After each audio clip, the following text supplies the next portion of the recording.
Today, I'll be showing you how I painted up my Blood Bowl Orcs as you see them here. So I started off by spraying these guys with Autotex Grey Primer. And first off, I can tell you this was a mistake on my part, as I should have used a red primer to make the armour much easier. But I didn't. It was a mistake I will own up to, but regardless, let's carry on. I started with Vallejo's Goblin Green to begin with by painting up all the skin areas. I then washed those same areas with Army Painter's Green Tone before painting the trousers and any areas that will eventually be white with Army Painter's Filthy Cape. I then used Army Painter's Necromancer Cloak to paint the sash on the front, the shirt and wrist straps. I then used Vallejo's Heavy Red to base coat the armour, a tedious step that could have been avoided with a bit of red spray. I then used Vallejo's Oily Steel to paint any of the alternative armour parts to get a bit of contrast with the red armour. Some of the models have more than this one, but once done you should wash the entire model with Citadel's Norn Oil.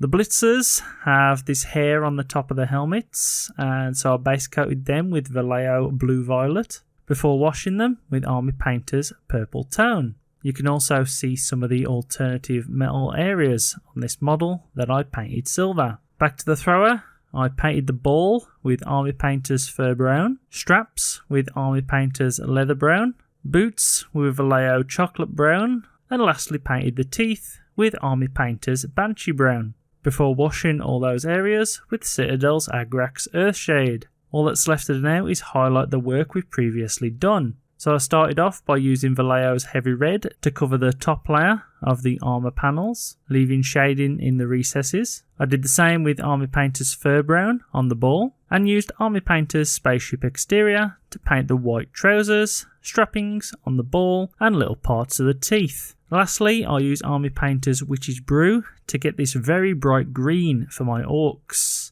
You could use the Goblin Green once again if you find this a bit too bright. Just make sure you leave the shading in the recesses. All you have to do then is use Balthazar Gold to paint any jewellery and do the basing. I'll show you my basing in another video, so until then, I hope you found this useful and get your orcs on the table playing Blood Bowl.